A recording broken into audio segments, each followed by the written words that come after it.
whatever, and then he shoots him. But I liked that, and then that's when he ends up pulling out that piece of whatever that is, that that bone piece in their throat that they use to communicate with each other. It's like a whistle thing that's gnarly. Yeah, bone whistle. Yeah, and then another one that I really liked was the flea circus scene where Chicory's bringing up the flea circus, and he's kind of reminiscing about when him and his wife and the flea circus came into town, and he's like, my wife said they were all fake on, they were dead fleas on machines, and it was just tricking, it's a trick to the naked eye, and then the wife, Mrs. O'Dwyer, she's like, no, it's real. She's like, most of them are fake, but these two, theirs are authentic, and they're fully trained fleas. And he's like, oh man, I knew it. And you could just see how happy he was to know that it was real. And then you see Kurt Russell look at her, and she just winks at him. And she was kind of doing the same thing that Kurt Russell was doing to Deputy Nick when he was saying, don't worry, I'm going to avenge you. The cavalry's coming, basically kind of giving him some hope at the end of what they thought was going to be the end of their life. Yeah, dude, that was a good scene. The whole last 45 minutes of the movie, I thought Kurt Russell was pretty touching on when he explains to what's his name, the deputy, fucking Chicory. Yeah, he explains to him, because Kurt Russell gets very hurt. Oh yeah, the cannibals stick heated because they figure out that Kurt Russell was poisoning them, and he fucking gets the tin. They use this tin can, heat it up in fire, and then they stick it in his wound that was wide open in his gut. And he tells everyone, "I'm not gonna make it." And what made it touching was he tells Chicory that, at least you can say, what did he say? Say goodbye to my wife for me, and I'll say hello to yours. Yeah, that was very deep, dude. Doing that, I don't know if that was probably most likely in the script, but it just felt, maybe because Kurt Russell did it, I felt yeah, it was more deep. Yeah, it was a good way to go towards the end of the movie. Mm-hmm. He said, "Give me that repeater." Put the repeater in my hand, O'Dwyer. Yeah, and then what? When at the end when they're walking away, and you see Chicory, he picks up that big old rock, and I guess that's what he's going to use for protection in case they get attacked. And they're walking down that hill, and then you hear in the valley behind them the 3 shots, and I'm assuming that's Franklin killing the last 3 of the Troglodytes, and then you see and you just see Chicory kind of smile, and then she's like, "Oh, was that gunshots?" And he's like, "Yeah, it was gunshots." And then he drops the rock, and then the scene cuts to black. I like in Kurt Russell. He in all his movies, he never goes down without a fight, dude. That's always tight. Yeah, he's proved it in many other movies. So and he always goes down with the same weapons, a repeater or a revolver. It's fucking sick, dude. Can't believe these movies came out in 2015. Someone was down to write this and just put it out there, and under $1 million too. That's pretty good. Yeah, for the star power that this cast has, for just $1 million, they took huge pay cuts. Maybe they were just down, dude. Let's do this movie. Just when people, especially when you see when you hear a script or you read a script or something, and you're like, "Oh man, I don't care what you guys are paying me. I want to do this." And then all it took is probably Kurt Russell, and then all these other actors are like, "What? All right, let's try to get in."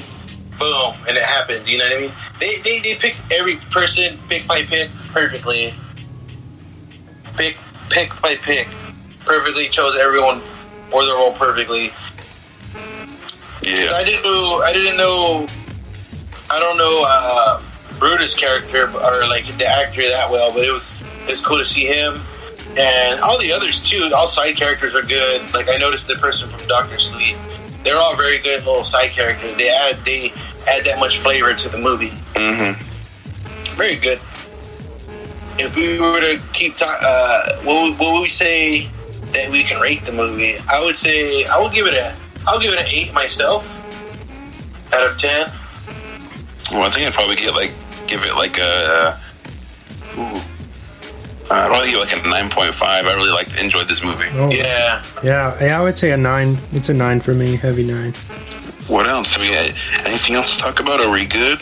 We got Swan Facts. Let's do some Swan Facts. All right.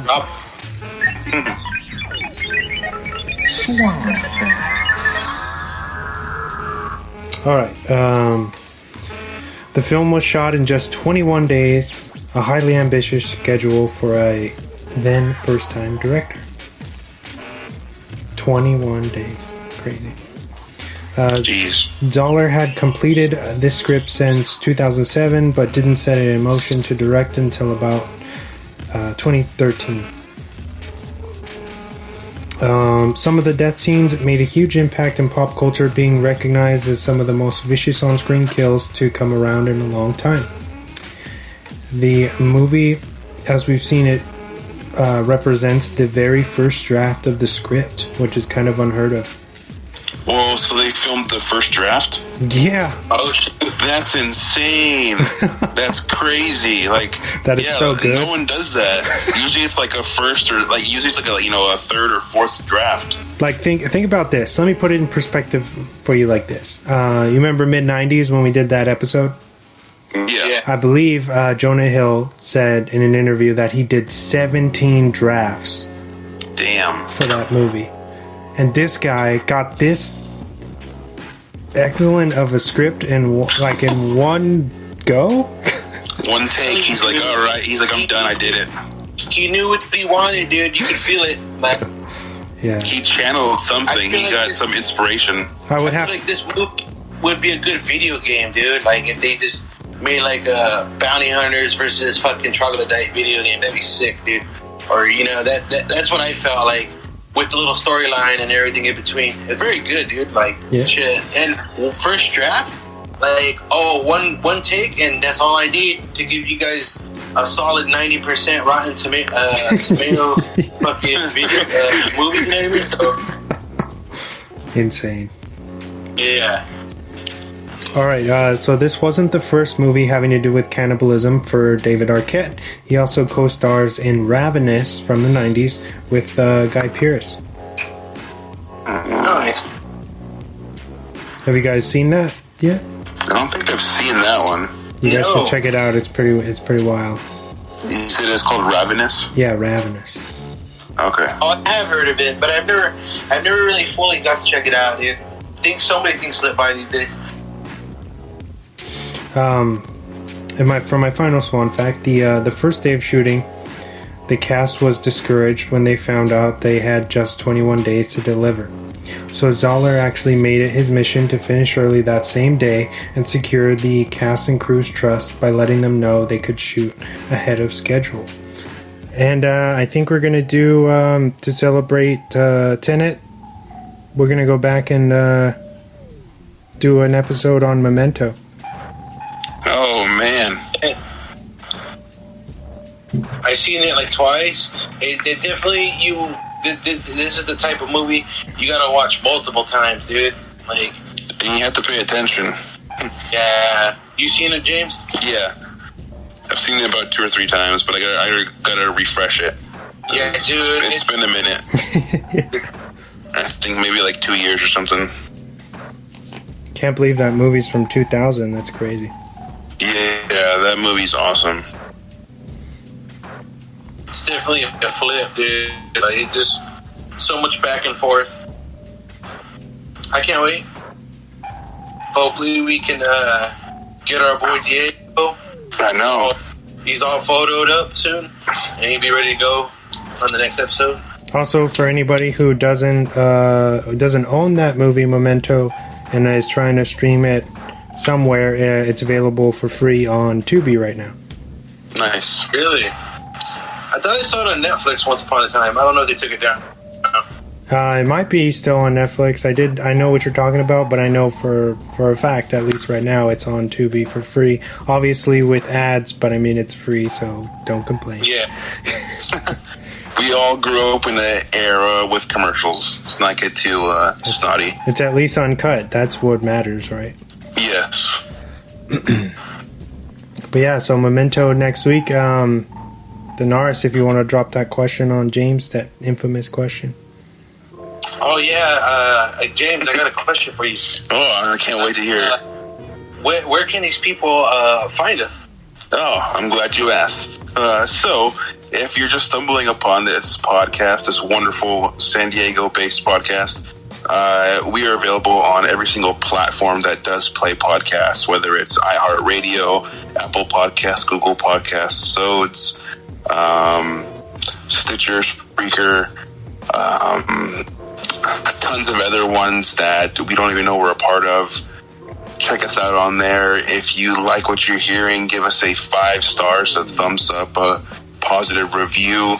Hopefully you did like what you just heard and you want to hear more, so subscribe to whatever platform you're listening to us on, and send links to your friends and coworkers and whatnot, and just give us a listen while you're in traffic, if there is traffic where you live, on your way to work, or while you have free time to do whatever you want right now because of COVID.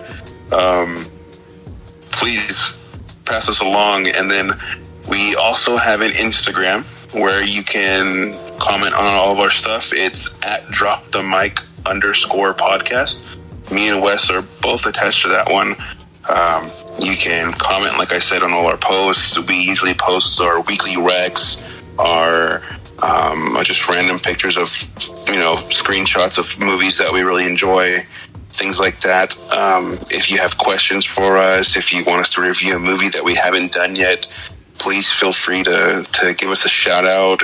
Tag us on your Instagram posts if you want us to do a movie. We can do it that way as well. Or you can DM us and ask us that way. If you don't want to be so public about it, you can be private and ask us.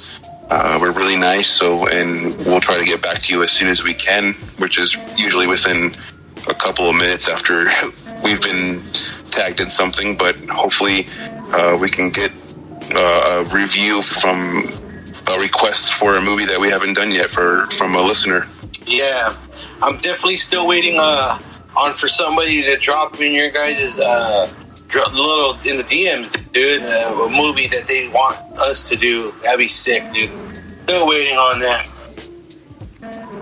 Because that not only like that also lets us know people are listening and that they know that we would be down to do that. You know what I mean? Yeah, and it's a fun way it's a cool way to interact with the fans too, or the listeners. We might have to post about that, make it relevant.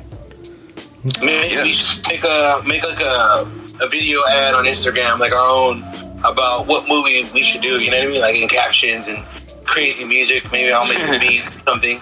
It'd be sick. That'd be cool. Since I've been getting into video editing, maybe I can make that or something. Yeah. Sounds good. So what movie are we doing next week? Memento, right? Memento, with starring Carrie-Anne Moss and Guy Pearce. Christopher Nolan celebrating the release, maybe the release of Tenet. Oh, it's going to be a good one. Yeah. For sure. Dang. Is that it? So we'll catch you guys next one? Yeah. I guess so, yeah. All right, fellas. All right, guys. Have a good weekend. Stay safe. Happy Friday. Go watch, go view the DC Fandom. Oh, yeah, DC Fandom. This Saturday. Very good and interesting Rex this episode. And watch Bone Tomahawk. Don't forget that. Yes, of course. All right. Later, fellas. Good night. Good night, guys. Peace. Mr. O'Dwyer, I need to say this to you, and I don't want you to get sore. We're making a 5-day journey in 3 days, riding along and sleeping the bare minimum. We need to take care of these animals and ourselves. I ain't thinking about myself right now. I know you're not, which is why I'm putting this to you direct.